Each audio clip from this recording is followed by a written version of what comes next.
Live. Hi, it's Bill, the knee pain guru. Today is Friday, May 22nd, 2020. Today we're going to talk about how to diagnose knee pain when standing up.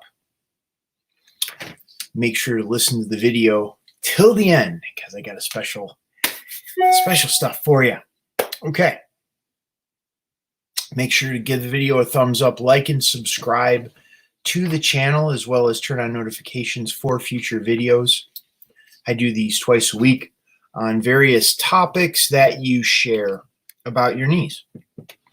So I use that information as well as in the comment section to have topics to talk about, see where you need help with. So, okay. So now we're going to get into how to diagnose knee pain when standing up.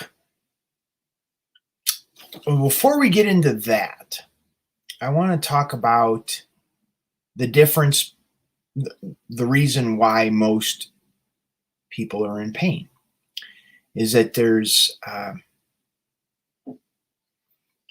a disconnect in awareness. When pain happens in the body, there's something going on that if we knew what to do, we wouldn't do it to cause the pain. It's actually a simple mental process. If you're hurting and you knew there was something you can do to make the pain better, make the pain go away, well, you do it. It would just make sense, unless you're self-abusive that way.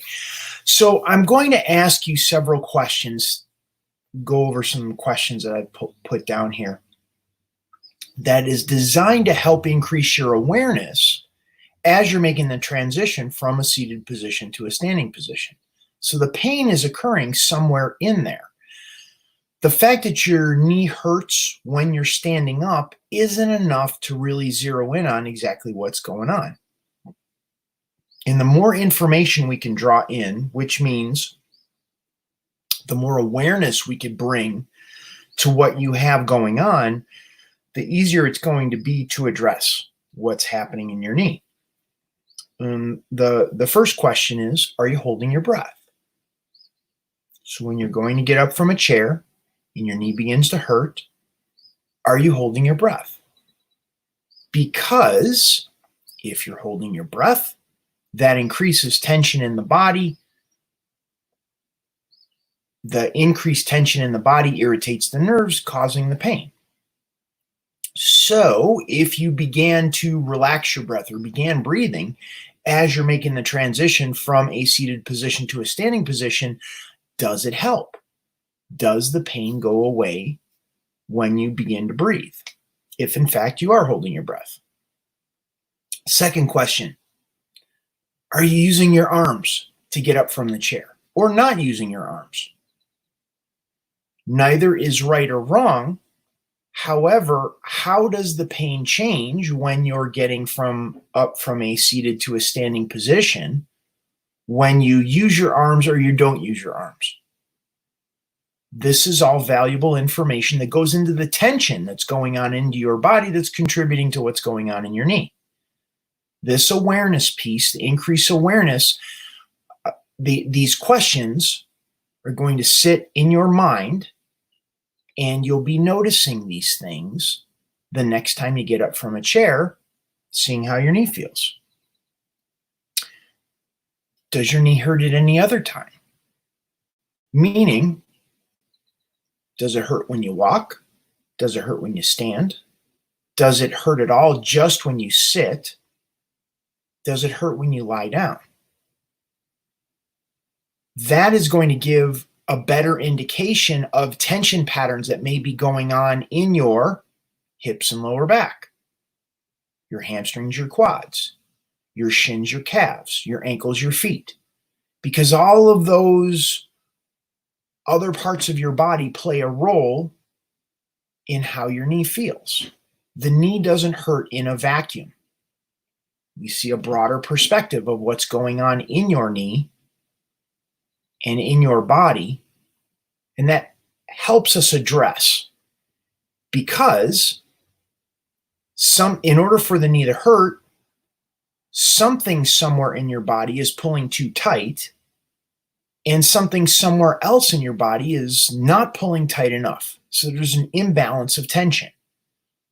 And when we start asking these questions and you begin to think about these tension patterns that are going on in your knee as well as in the rest of your body, you become more aware of your breath holding, or you're using your arms to get up from a chair, or your knee is hurting at other times when you're walking or standing or just sitting or lying down.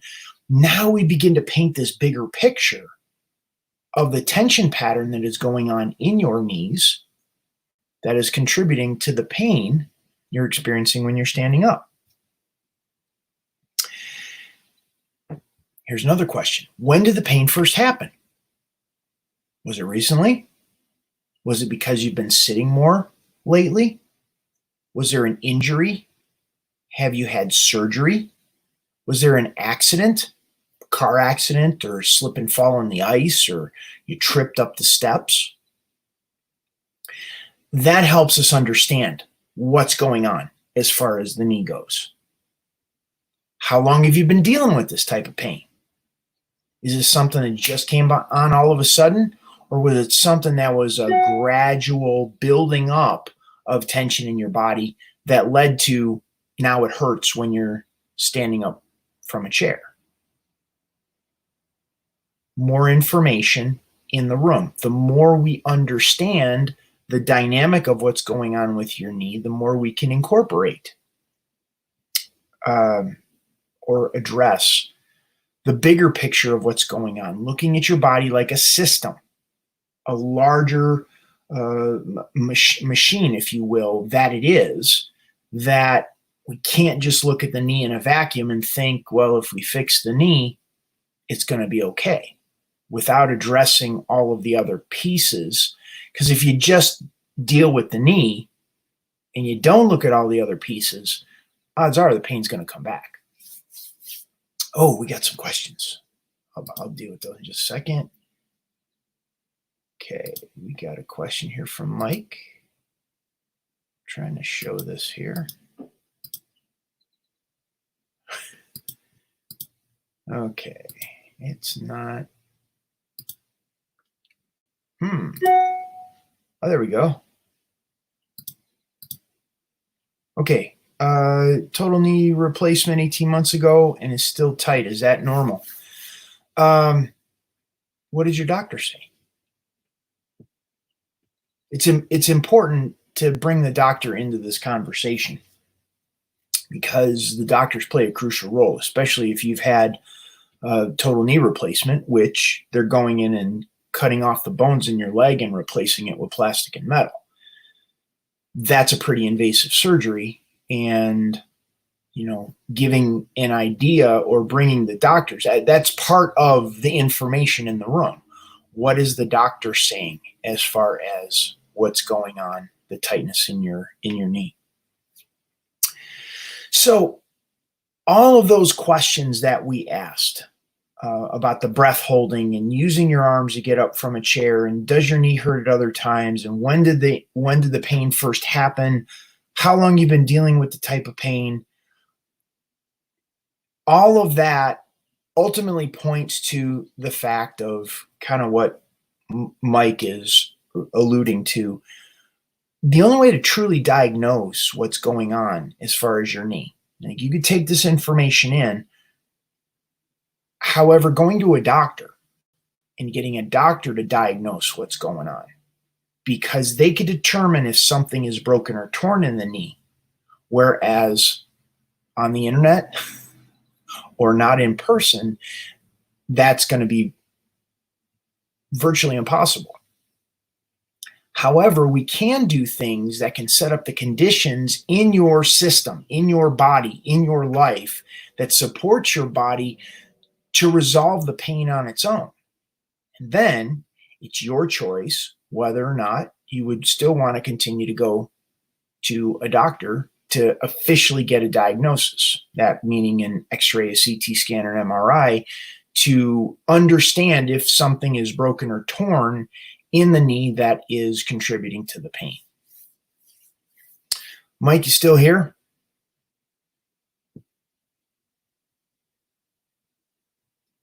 If anyone else has questions, please enter those in the live chat, and I will address those. And consequently, this is kind of what happens. The internet's a little bit of a wild west when it comes to pain. Many people are not vested in the long-term effort it takes to have a healthy body.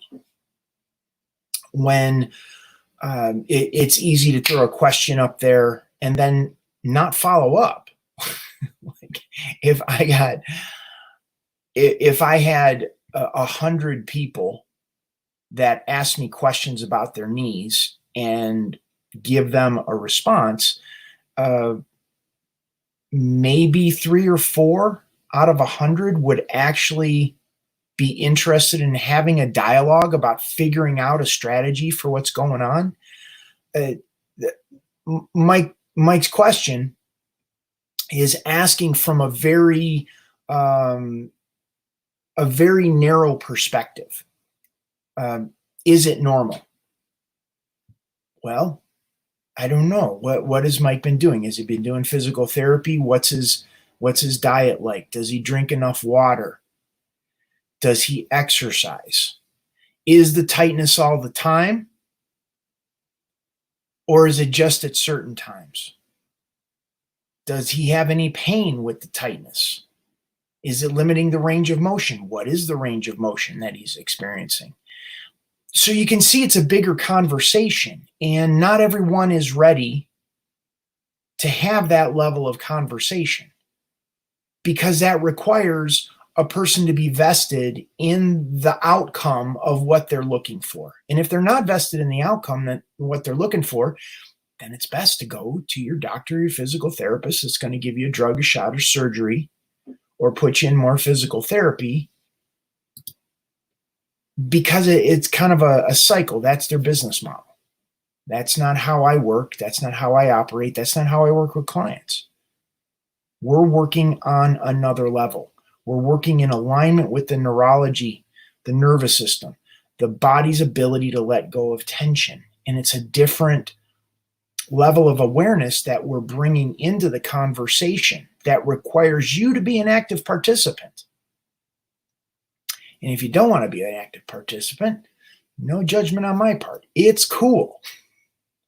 I'm just not your guy.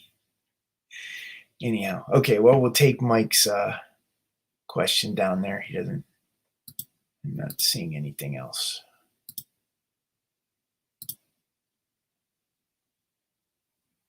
Yes, knee does not hurt. Great motion in the knee. Then how is it tight?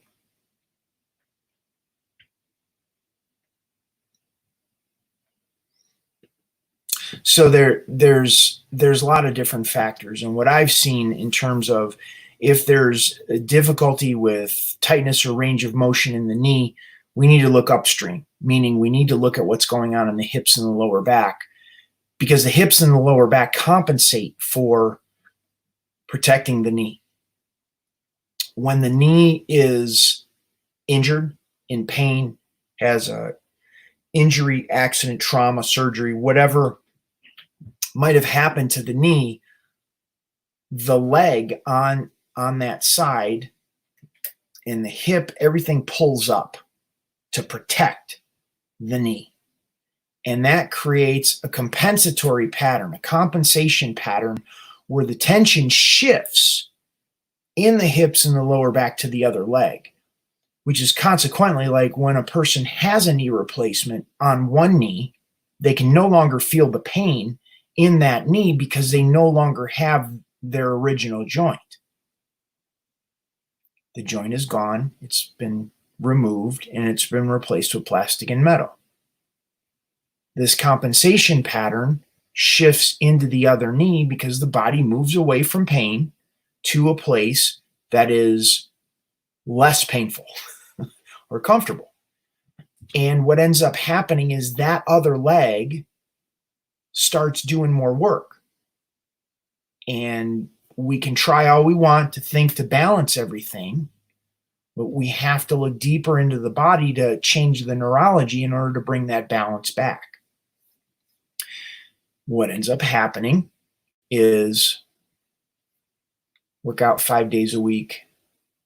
Yeah, that there's, it sounds like you got a lot going on there, Mike, and I'll share this with you or the other people that are watching this or they're watching the replay. Your best bet is to head on over to the kneepainguru.com. I have a video there that talks about it, and it's going to talk about pain, but it's all addressing the neurological signaling that's going on in the knee, the leg, and in the body.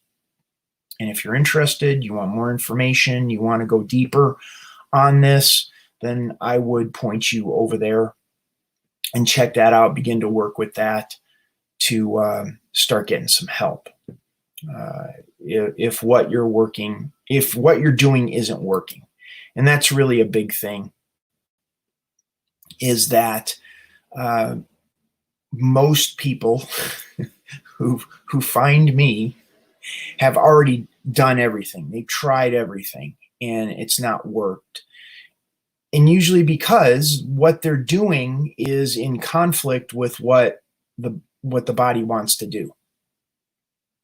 And once we start lining up the body's capacity to heal itself, the body's capacity to get out of pain, to relax tension, to increase the range of motion, get rid of stiffness and tightness, is directly related to you getting in alignment with that.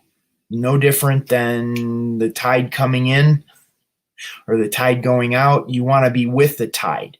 You don't want to be paddling against the tide. Otherwise, you're going to work really hard, not get very far, get frustrated and tired in the process. And that's kind of what happens. You're working out 5 days a week. So obviously putting a lot of energy and effort into it, yet it's still tight. So there is something that exercise isn't going to touch. Exercise isn't going to address. And there's a way of approaching the knee that allows the nervous system, the reflexes that is causing the knee to be tight to begin with, that we can work with those reflexes.